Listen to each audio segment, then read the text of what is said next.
En seguridad y armas, José Nos acompaña el experto en seguridad y armas de fuego, José Cherres. Con el experto en seguridad, José Luis Cherres. José Luis, a un verdadero experto en seguridad personal, conferencista internacional, José Cherres. En protección y seguridad, nuestro buen amigo José Cherres. José. Especialista en protección, instructor, consultor. Es experto en armas y seguridad. Experto en armas y seguridad. Con José Cherres, experto en seguridad y armas de fuego. Voy con el especialista, el experto, José Cherres. El experto en seguridad y armas de fuego, José Luis Cherres. Con José Cherres, experto en seguridad y armas de fuego. Con el experto en seguridad y armas de fuego, José Cherres. José Cherres, experto en seguridad. José es un experto en seguridad y también es instructor de armas.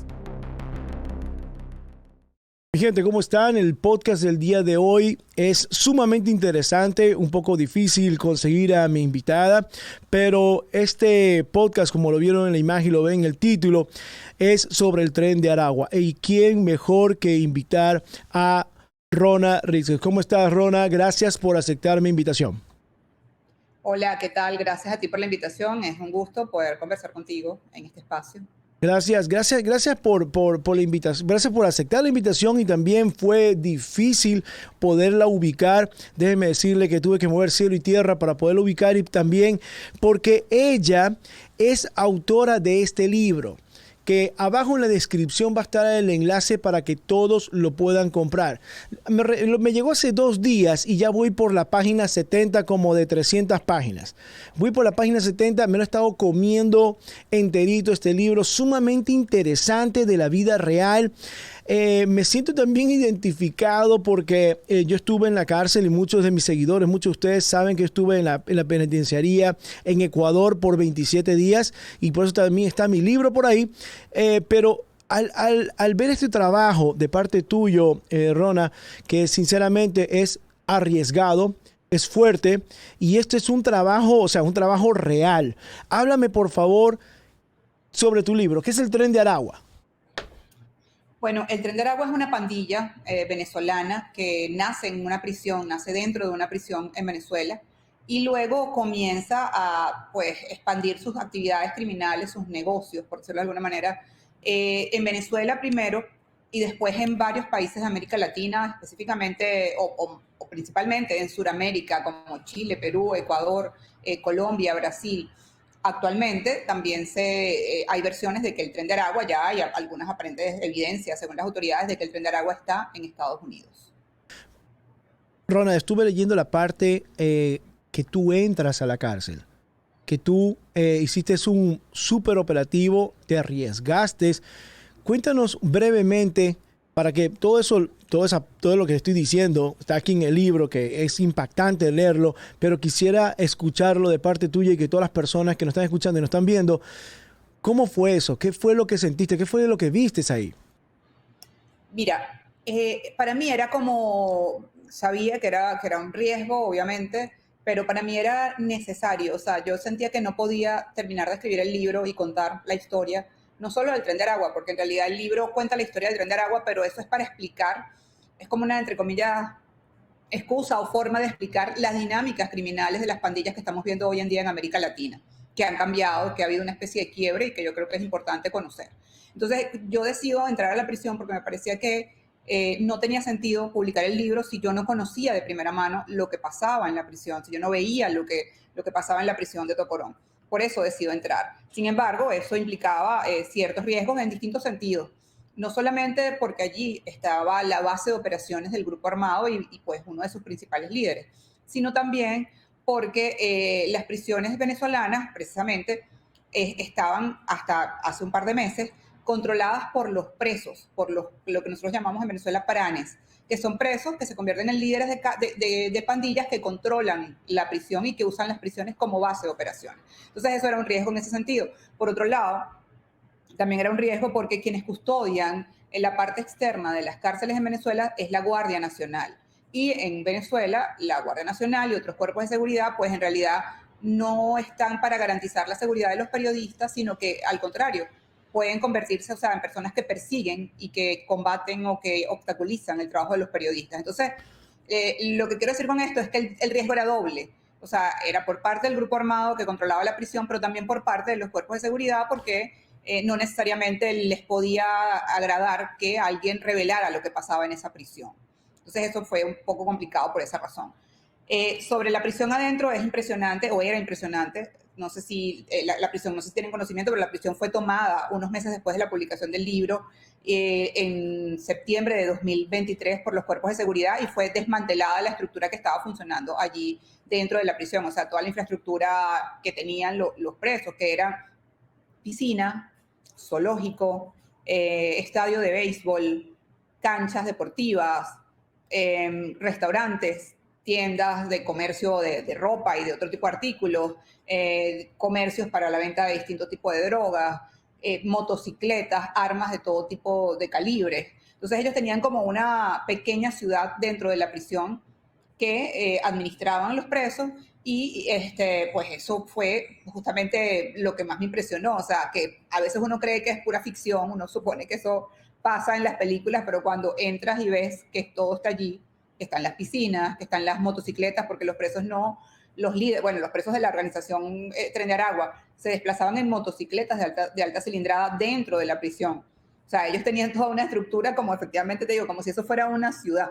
La discoteca, la famosa discoteca Tokio. La discoteca Tokio, se me olvidaba, casino, o sea, todo eso. Para que veas que estoy leyendo el libro, está interesante. Qué bueno el apuntador, qué bueno. Hasta eso me impactó el leerlo, porque las comodidades que describes aquí en el libro, basándose uno después buscando en YouTube o viendo lo de las noticias, lo que tú dijiste, de que en el 23, a fines del 23, el gobierno venezolano, ¿qué te pareció esa intervención en esa cárcel? ¿Fue algo original, algo que se tenía que hacer? ¿Cuál es tu punto de vista sobre eso? Bueno, yo creo que lo que ocurría en esta cárcel y en otras 6 prisiones venezolanas definitivamente era una situación irregular. O sea, no es lo que uno espera que ocurra en una cárcel, o por lo menos no nos parecía lógico que personas que estaban cumpliendo una condena porque cometieron un delito, pues tuvieran ciertas comodidades. Yo no llegaría al extremo de hablar de lujos, a pesar de que podía haber lujos allí, pero por lo menos hay que considerar eso, que eran comodidades especiales, de las que además no disfrutaba toda la población penal, sino el grupo que lideraba la prisión, que era el grupo justamente en este caso del Tren de Aragua. Entonces yo creo que en ese sentido la acción del gobierno era lo que debía hacer un gobierno. Lo que me parece, o digamos, la explicación de por qué lo hicieron ahora y no hace muchos años, porque eso no es algo, lo que pasaba en Tocorón no es algo que se supo ahora. O sea, quizás ahora se conoció más en detalle, pero eso era algo que se sabía desde hace varios años acá en Venezuela. Entonces, yo creo que lo importante allí es que para mí lo que influyó fue que hubo una presión internacional. O sea, una vez que el Tren de Aragua se expande y que comienza a notarse su presencia, a ser evidente y a generar cierto caos en ciudades como Bogotá o en países como Chile y en Perú, entonces el gobierno venezolano se ve presionado por autoridades de estos países, y el gobierno venezolano además está justamente en la búsqueda de un proceso de legitimación para continuar al mando del país. Entonces, esa era como una buena señal, vamos a decir, una señal de buena voluntad, por decirlo de alguna manera, para con estos gobiernos que estaban reclamando acciones contra el Tren de Aragua. O sea, era como decir, nosotros sí podemos tomar medidas y sí podemos controlar la prisión y sí vamos a combatir al Tren de Aragua. Entonces, creo que un poco ese fue el mensaje, para eso se hizo la toma, me parece a mí. ¿Cuándo empieza esto del Tren Aragua? Viendo en el libro, hay unas fechas, que alguna estadística, no hay algo preciso, pero ¿cuándo empieza todo esto en Venezuela? Sí, o sea, la organización como Tren de Aragua, el registro que yo tengo es que pudo haber nacido entre 2013 y 2014. Sin embargo, ya desde antes existían estas estructuras del pranato o los pranes dentro de las prisiones. Incluso en 2012, el Niño Guerrero, que es el líder o uno de los líderes del Tren de Aragua, se fuga y es recapturado en 2013. Y en ese momento, cuando se referían a él, las autoridades y los medios de comunicación, se referían al PRAN de Tocorón, que es la cárcel donde nace la megabanda, la pandilla. Sin embargo, nunca hablaban de Tren de Aragua, pero lo que te quiero decir es, existía una organización ya que operaba en la prisión. Lo que pasa es que no era todavía conocida como Tren de Aragua. Entonces yo digo que esa es más o menos la fecha, 2014 aproximadamente. Pero insisto, desde mucho antes ya estas estructuras criminales venían operando en las prisiones venezolanas. Dentro del libro, ahí estaba empezando a leerlo y había unos temas interesantes. ¿Cuánto influye la mujer, las mujeres, el sexo femenino dentro de esta organización? Las mujeres son claves en la estructura de la organización Tren de Aragua. No tienen roles de liderazgo, o sea, no son las jefas de la organización, ninguno de los jefes, por lo menos en la investigación que yo hice y donde podía identificar jefes en distintos sectores o en distintos países, no hay un jefe que sea mujer, o sea, hasta ahora no ha sido así. Sin embargo, tienen un rol muy importante en la administración de las rentas, tienen un rol también importante porque son utilizadas en ocasiones para ser quienes cobran y exigen el pago de las extorsiones. También tienen otras funciones dentro de la organización, o sea, controlar y captar a las mujeres que luego van a ser explotadas sexualmente. Entonces tienen como unos roles bastante diversos, pero no tienen roles de liderazgo, o sea, como jefas de la organización. Amantes de los planes, de los líderes. Claro. Sí, claro, las mujeres también, o sea, lo que contaban algunas de las mujeres con las que pude conversar para la investigación era que en ocasiones ellas incluso entraban al grupo, pero por una relación sentimental con alguno de los jefes. Lo que pasa es que luego de que establecían esa relación sentimental, de alguna manera se veían obligadas, no sé si por la fuerza o simplemente ellas consideraban que debían hacerlo, no sé, a participar de las actividades que tenía la organización criminal. Entonces, bueno, allí se da como ese vínculo, ¿no? Entre las relaciones afectivas y las relaciones criminales. Muchas de estas mujeres huyen de Venezuela, se van de Venezuela. Bueno, la mayoría, o por lo menos varias de las con las que tuve o cuyas historias conocí, huyeron de Venezuela una vez que terminaron su relación con alguno de los jefes de la organización por temor, porque temían que les pudiera pasar algo. Ok. Muy interesante todo esto de aquí. Las personas que están escuchando y nos están viendo ya saben, abajo en la descripción, bueno, yo lo compré en Amazon, pueden comprar en Amazon el libro, por si acaso, si quieren solo hacer clic y irlo a comprar, lo pueden encontrar en la descripción para que puedan leer todas esas cosas que está contando Rona de esta investigación. Al principio del libro leí algo y quiero hacerte esa pregunta. ¿Te amenazaron? Sí, antes de que el libro fuera publicado, enviaron una amenaza y bueno, la amenaza fue investigada, las autoridades venezolanas fueron notificadas, no ocurrió nada más, o sea, no se sabe de dónde provino la amenaza. Eso quiere decir que este libro, o sea, yo no soy de Venezuela, muchos saben que yo soy ecuatoriano y que vivo acá en Estados Unidos desde el año 2000, pero al leer este libro entiendo muchísimas cosas que han comentado, cosas que están saliendo en las noticias, saltándonos un poco de ahí del Tren de Aragua de Venezuela. Vámonos para acá a Estados Unidos. ¿Tú piensas que ya está aquí el Tren de Aragua? ¿Hay personal o hay organización aquí en los Estados Unidos? O sea, con toda seguridad hay miembros del Tren de Aragua en Estados Unidos. Eso es así. Desde ya 2020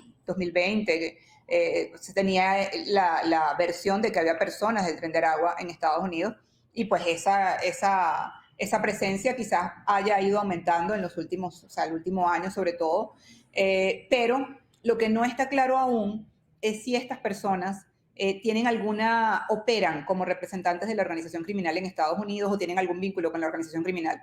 Cuando digo un vínculo, no es un vínculo, o sea, ellos mantienen siempre su vínculo, es decir, ellos siguen siendo de la organización independientemente de donde quiera que estén, ¿no? Lo que ocurre es que pueden estar no involucrados en actividades delictivas, o sea, haciendo su vida de otra manera. Eso puede pasar, pero también es cierto que ellos mantienen los vínculos con la organización. Entonces, la verdad es que en este momento yo creo que lo que me parece a mí que es importante es determinar si los casos que se están dando en Estados Unidos, que involucran a personas que eran del Tren de Aragua o que son del Tren de Aragua, están relacionados con la estructura principal de la organización, con el liderazgo de la organización, si obedece a una expansión formal del grupo criminal o si se trata de casos aislados de personas que pertenecen a la organización y que, bueno, han cometido algunos delitos en Estados Unidos. Eso creo que es importante determinarlo. O sea, como que vaya para Estados Unidos y continúe haciendo esto y el otro, o ya te fuiste para Estados Unidos e independientemente este ex integrante está delinquiendo o está haciendo estas cosas. Aquí en Miami hubo un caso muy conocido de esta organización. Dijeron que eran de esta organización, integrantes de esa organización del Tren de Aragua, el que cogieron a este señor, lo secuestraron, le robaron y terminaron matándolo. Regresando y siguiendo, cuando hablamos de los países de América Latina, en la parte aquí en tu libro hay 8 países, dice el tren opera en 8 países de América Latina. ¿Cómo hace el Tren de Aragua para emigrar y comenzar vínculos con otras organizaciones o en ese país? ¿Cómo se establece este grupo que llega a otro país? Sí, justamente una de eso que decías antes con respecto a cómo es la situación en Estados Unidos, es interesante porque sirve para explicar cómo llegaron a otros países. Una de las maneras en que ellos logran establecer personas de la organización dentro de estos países es que les ofrecen, o sea, les dicen a dónde quieres ir. O sea, tenemos plazas disponibles en Perú o en Colombia y pues simplemente mandan a la persona a uno de estos lugares para que se encargue de controlar algún tipo de actividad delictiva. Entonces, eso hay que mirar si efectivamente también pudiera estar pasando en el caso de Estados Unidos. Así ha sido en los otros países de la región. Luego, la forma en que se establecen, mira, yo creo que una de las características más importantes, hay dos características que a mí me parecen claves en el Tren de Aragua. Una es su capacidad de adaptación. Esa capacidad de adaptación está relacionada con varias cosas, pero en principio está muy relacionada con la necesidad de sobrevivencia y con las condiciones extremas en las que hemos tenido que vivir los venezolanos en los últimos años, donde hemos enfrentado una cosa que llaman emergencia humanitaria compleja, que bueno, que no es más que el hecho de que no hay comida, no hay medicina, no hay trabajo, no hay dinero, etcétera. Entonces, no hay seguridad. Entonces, esa situación ha llevado a muchos venezolanos a tener que adaptarse y buscar los mecanismos de sobrevivencia. Entonces, imagínate una situación así dentro de una prisión. Es todavía más complejo. Entonces, estas personas han tenido que aprender eso, a adaptarse para sobrevivir. Eso les permite llegar a otros países y adaptarse a lo que se tengan que adaptar. ¿Y a qué me refiero con eso? El Tren de Aragua, según las autoridades peruanas, está en este momento en algunos distritos de Lima controlando el gota a gota. El gota a gota es un delito que tú debes saber muy bien, es un delito que nace en Colombia, que es muy asociado a las estructuras criminales colombianas, en el que no existe en Venezuela, a pesar de que somos países vecinos, y que entonces vemos cómo el Tren de Aragua lo ha implementado en Perú, porque identificaron que había un espacio para ese delito allá, por ejemplo. Entonces, tienen esa capacidad, se adaptan, eso les facilita esa entrada. Luego, tienen otra virtud, entre comillas, que es su capacidad de negociación y su disposición a negociar y a no confrontar a los posibles enemigos o competidores. Ellos buscan alianzas con estos grupos que pueden ser sus enemigos o competidores. Generalmente son los grupos de los países a donde ellos van, y obviamente al buscar alianza lo que tratan es de evitar una confrontación, y eso si logran esas alianzas o si logran por lo menos algunos acuerdos, pues eso les facilita la permanencia en estos países. Entonces eso no es algo muy común en otros grupos criminales, sin embargo es algo que sí es común, no solo en el Tren de Aragua, sino en los grupos venezolanos, que en algún momento, por un proceso que sería muy largo explicar en este momento, pero que se llamaba Zonas de Paz, identificaron que un mecanismo muy útil para seguir viviendo y para seguir viviendo de la actividad criminal era buscar acuerdos, alianzas, pactos entre organizaciones criminales y no enfrentarse entre ellos. Entonces, eso es algo que ellos aplican también fuera de Venezuela. Y luego hay otra cosa que tiene que ver con esto de la capacidad de negociación, que es que el Tren de Aragua termina siendo un grupo que funciona también como prestador de servicio. Es decir, ellos no van a ir a competir con el cartel de Sinaloa. Ellos no van a hacer eso. Ellos lo que pueden es ofrecer un servicio de sus habilidades o de sus actividades donde ellos tienen algún tipo de control y conocimiento. Eso se lo pueden ofrecer al cartel de Sinaloa, por ejemplo, o a cualquier otra organización como el PCC Brasil. O como las bandas en Ecuador, como los choneros, los tigrerones, que ahora los terroristas. Para las personas que también están escuchando y nos están viendo, cuando estamos hablando de otras organizaciones, hacerse aliados y no enfrentar a los posibles enemigos, estamos hablando de carteles, estamos hablando de grupos delincuenciales organizados como en Ecuador, de pandillas, estamos hablando de guerrillas, estamos hablando de todo eso en general, de este grupo Tren de Aragua. que cuando llega a los territorios, una pregunta, ¿qué tan sanguinarios son el Tren de Aragua? Y cuando digo sanguinarios, ¿cómo operan? ¿O qué es lo más fuerte? ¿O qué es lo que más se conoce de ellos? Sí, ellos no son, así como te digo que no van a la confrontación y no es muy común que salgan exhibiendo todo su poder de fuego y como lo has podido ver también en lo que has revisado del libro y del grupo, tampoco son un grupo que intente ser muy visible, o sea, ellos por casualidad llegaron a hacerse muy visibles, o sea, porque generaron un gran escándalo en Chile, en Colombia, pero en realidad estuvieron operando durante varios años previos a que se conociera de su presencia en estos países con un perfil bajo absoluto. Sin que ni las autoridades ni ninguna persona sospechara que estaban en estos países. Entonces, ellos no son necesariamente, son un grupo que obviamente utiliza la violencia y puede usar una violencia que uno puede considerar extrema o sanguinaria, pero no son necesariamente un grupo que va a buscar esa violencia, que va a protagonizar tiroteos, enfrentamientos o matanzas por simplemente hacerlo, ¿no? Es un grupo que cuando comete estos tipos de delitos, que sí los comete porque hay evidencias, pues, como descuartizamientos, asesinatos, que habitualmente los graba, o sea, los filman con teléfono para distribuirlos entre las personas que ellos quieren que sepan que ese es su poder, que son capaces de hacer eso, que si violas sus reglas te pueden pasar esas cosas. Entonces, básicamente, ese tipo de acciones que parecieran no, que son muy sanguinarias, pues las utilizan con un fin específico, que es atemorizar y mantener sometidos o a sus enemigos, a sus adversarios, a sus víctimas, o evitar que estos enemigos o que las personas que están como parte de su entorno violenten sus reglas y sus normas. Esa es básicamente la finalidad para la que usan esta violencia que efectivamente puede considerarse extrema, pero no es que es un grupo que va a ir por las calles descuartizando gente, ni secuestrando gente para picarla, ni para matarla, o sea, no es lo que les interesa en realidad es sus negocios, o sea, el dinero.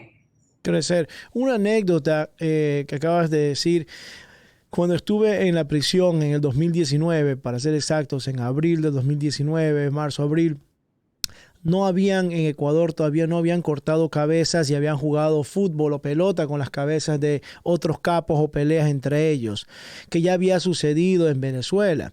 Y escuchando que dentro de la cárcel en Ecuador comentaban y hablaban de que tenían que aprender, conversar con los compañeros del Tren de Aragua, de allá de Aragua, de la cárcel de Aragua.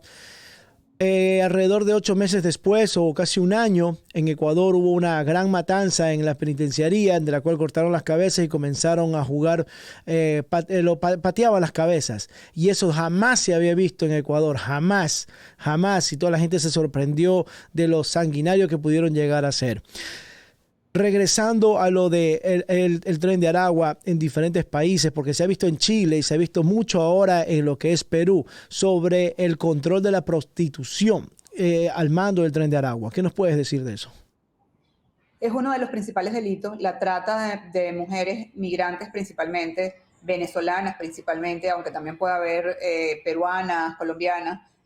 Es uno de los principales delitos que se le atribuyen al Tren de Aragua, es uno de los principales delitos que han identificado las autoridades en Chile, en Colombia, en Perú, en donde está involucrado este grupo. Ellos se llevan a las mujeres o las captan en Venezuela y en varios de nuestros países para luego prostituirlas, obligarlas o esclavizarlas como prostitutas a cambio de que ellas, ellos se las llevan porque son mujeres que están en condición de vulnerabilidad, que no tienen recursos en Venezuela y que desean emigrar.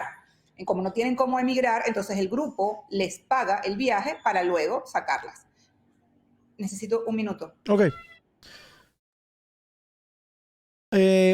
Interesante todo esto de aquí, mi gente, ya saben, pueden encontrar el libro, está en Amazon, pero lo pueden ir a buscar también en lo que es la descripción aquí en este podcast, sea por cualquier plataforma que me esté escuchando, me esté viendo, va a estar en la descripción el enlace donde pueden ir a comprar este libro sumamente interesante. A nosotros que estamos en el campo de la protección, de la seguridad, que tenemos que estar analizando riesgos, estar analizando problemas, es sumamente interesante, y conversar con personas como Rona, que es una investigadora, una periodista que realmente te va a dar la noticia de lo que es, de lo que está pasando. Aquí no estamos hablando, como dice, aquí no estamos jugando carritos, aquí esto es de la vida real. Y sinceramente es el coraje y el valor que tienes, que Rona, para expresar y decir todas las cosas que han pasado y que estaban pasando en Venezuela. Ahora, quisiera hacerte otra pregunta. Escuchándote se me viene a la cabeza, y quisiera también que tú como investigadora, reportera de este tren de Aragua, ellos usan tecnología. Tenían tecnología. ¿Tú crees que estén usando la tecnología para vacunas, extorsión en estos tiempos? Totalmente. O sea, ellos tenían entre sus prácticas crearon una especie de personaje, digamos, como una especie de personaje de inteligencia artificial. Bueno, no es así, pero digamos, un personaje falso, con el cual te enviaban mensajes por WhatsApp para extorsionar, no para extorsionar, sino para pedirte dinero, pues, o sea, era una estafa en realidad.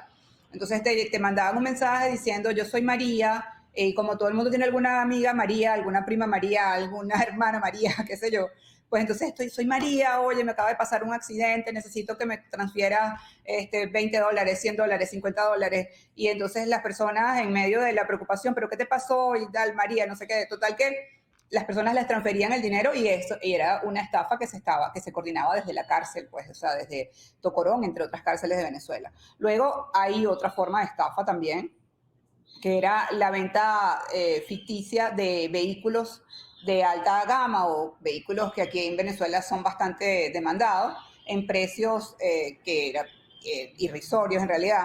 Y entonces ellos ofrecían estos carros y las personas acudían a comprar los carros, y cuando acudían a comprar los carros, las personas eran secuestradas, les robaban el dinero, les exigían a sus familiares el pago del rescate por el monto completo del vehículo. Es decir, la persona acudía con la mitad de lo que costaba el carro según la oferta que pusieron los delincuentes.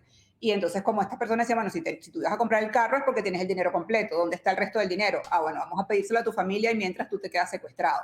Entonces, ese tipo de prácticas que en muchas ocasiones terminaron incluso en el asesinato de estas personas, de estas víctimas. Entonces, ese tipo de prácticas, pues para eso usan la tecnología. Eso lo hacían por Facebook, por redes sociales. Además, bueno, obviamente ellos también incursionaron en el mundo de los criptoactivos. Tenían máquinas de minería dentro de la prisión, pues las autoridades las consiguieron, y eso era lo que decía el reporte que daban las autoridades cuando tomaron la prisión. Entonces, estaban y tienen, según tengo entendido, expertos en temas de tecnología. Tengo 2 últimas preguntas. Una que me salió, que la leí aquí en el libro. Tú escribiste aquí que dentro de la cárcel había un banco. La razón del banco. No es el banco como una agencia bancaria en sí. Es digamos, como una oficina, eran como unas casetas, como unas casillas bancarias. Ajá. Donde las personas los familiares de los presos podían dejar algún dinero que luego era utilizado por los propios presos para consumir dentro de los comercios que están dentro de la prisión, para pagar la causa, que es como una especie de impuesto, una extorsión que deben pagar los presos venezolanos, o que le pagaban los presos venezolanos a los pranes. Y eso, de alguna manera, era como si tuvieras una línea de crédito abierta, pero en realidad el dinero está allí y lo está poniendo tu familia. Entonces, esa es un poco la dinámica de cómo ellos manejaban esto.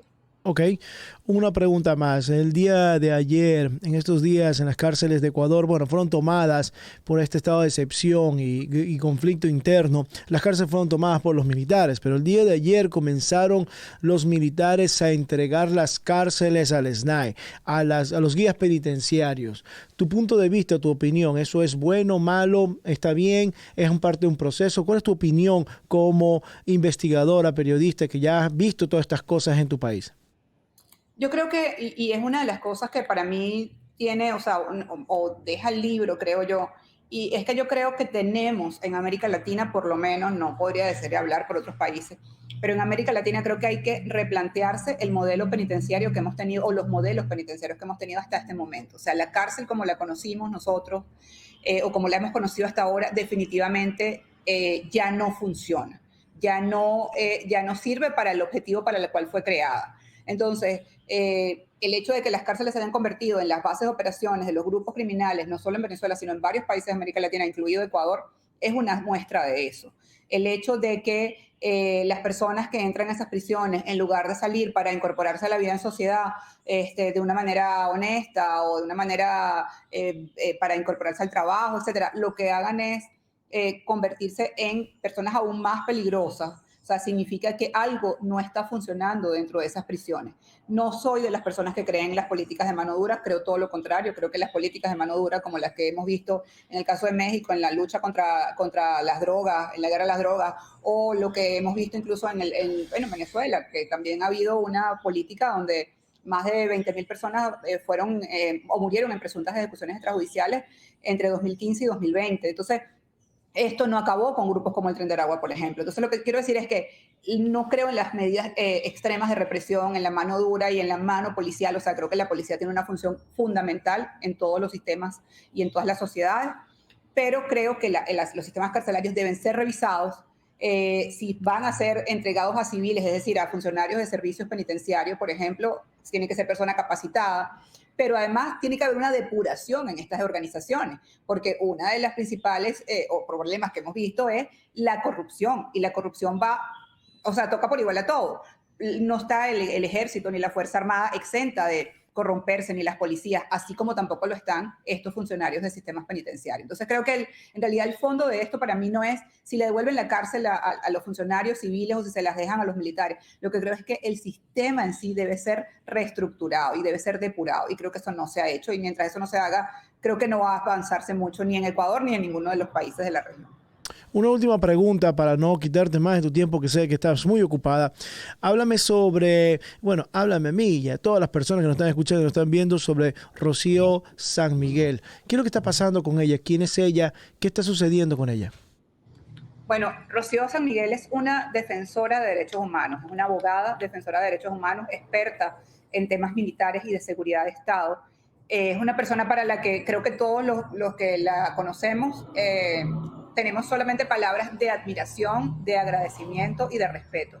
Es una persona que de ninguna manera se vincularía en actividades que fueran ilícitas, ilegales, en actividades terroristas o en actividades que puedan considerarse violatorias de los derechos humanos, o sea, de las leyes, para nada. O sea, creo que lo que está pasando con Rocío San Miguel es una muestra más de lo que ha venido ocurriendo en Venezuela desde hace ya varios años.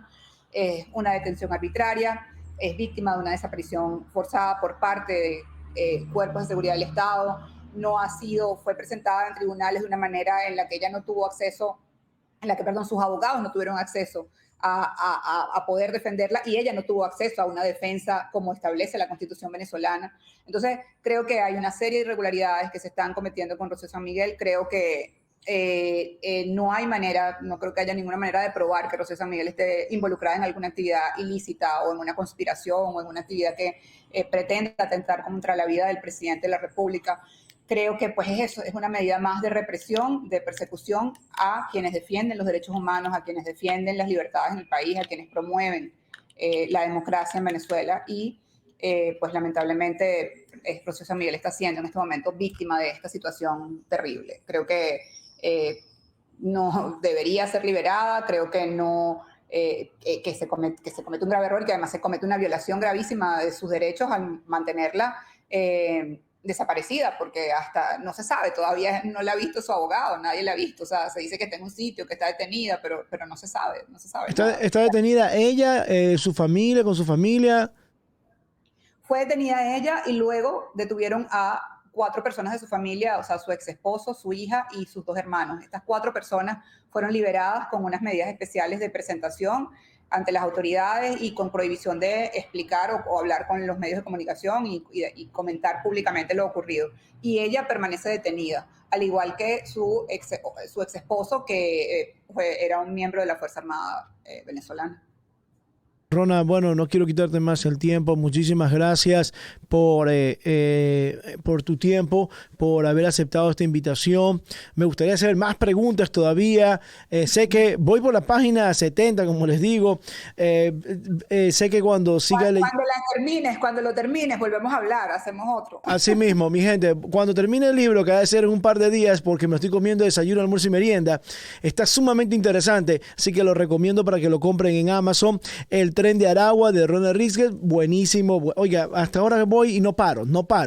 Y cuando vi esto, tuve que buscarla, me costó. Gracias por tu tiempo. Algo que le quieras decir a todos esos venezolanos que están fuera de Venezuela y que están escuchando esto de que ahora está llegando ese Tren de Aragua donde ellos están. ¿Qué le puedes decir a todos ellos? Bueno, yo creo que hay que ser cauteloso, hay que entender que no necesariamente todas las personas que están llegando a Estados Unidos son Tren de Aragua, que hay que ser cuidadoso en no criminalizar a los connacionales para estos venezolanos, que entiendo su preocupación, pero que también deben entender que el hecho de que se criminalice a toda la migración, pues afecta a todos, incluso también a los que están en Estados Unidos y en otros países.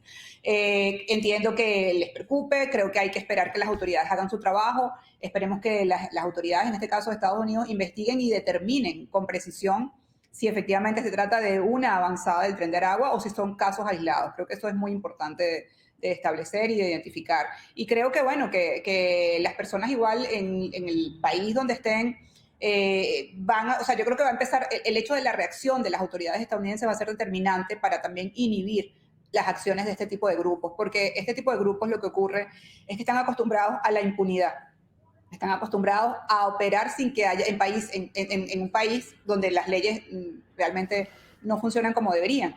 Entonces, cuando llegan a otros países se encuentran con esa pared, que es, mira, aquí sí hay ley, aquí sí hay normas, aquí sí te pueden detener, aquí sí te pueden encarcelar. Y yo creo que eso puede ser un mecanismo que a la larga puede disuadir a este tipo de grupos. Una pregunta antes de irme, que acaba de salir. ¿Tú qué piensas si llegan a coger a uno de estos del Tren de Aragua y lo ponen en una cárcel de Latinoamérica o de Centroamérica? ¿Se sentirá como en su casa? ¿Estará como bien, como que mejor me adapto aquí, me converso, hago alianzas? ¿Tú qué piensas de eso? Claro, o sea, por eso te digo que es importante el tema de replantearse los sistemas carcelarios que tenemos en este momento en todos los países, no solamente en Venezuela, en todos los países. O sea, ya estamos viendo en el caso de Chile que les han incautado teléfonos celulares, que han sobornado a funcionarios de la gendarmería. En el caso de Ecuador también hay indicios de esto. En el caso de Colombia, o sea, recientemente salió un reportaje en Radio Caracol, en Noticias Caracol, donde se hablaba de uno de los líderes del Tren de Aragua que está preso en una cárcel colombiana y que desde allí controla operaciones de delito en Bogotá. Entonces, definitivamente esta no es la solución, ¿no? O no por lo menos como está conocido, no como la conocemos hasta ahora. Excelente, Rona, no te quedo más tiempo. Muchísimas gracias. Gracias por tu tiempo. Me voy a despedir del podcast. Mi gente, muchísimas gracias. Gracias a la invitada, una invitada, otro nivel.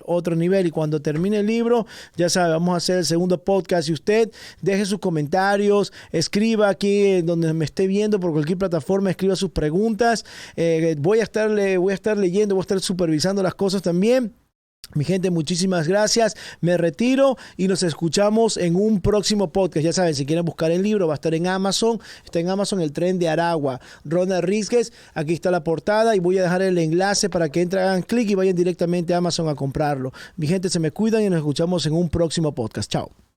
En seguridad y armas, José Cherres. Acompaña el experto en seguridad y armas de fuego, José Cherres. Con el experto en seguridad, José Luis Cherres. José Luis, a un verdadero experto en seguridad personal, conferencista internacional, José Cherres. En protección y seguridad, nuestro buen amigo José Cherres. Especialista en protección, instructor, consultor. Es experto en armas y seguridad. Experto en armas y seguridad. Con José Cherres, experto en seguridad y armas de fuego. Voy con el especialista, el experto, José Cherres. El experto en seguridad y armas de fuego, José Luis Cherres. Con José Cherres, experto en seguridad y armas de fuego. Con el experto en seguridad y armas de fuego, José Cherres. José Cherres, experto en seguridad. José es un experto en seguridad y también es instructor de armas.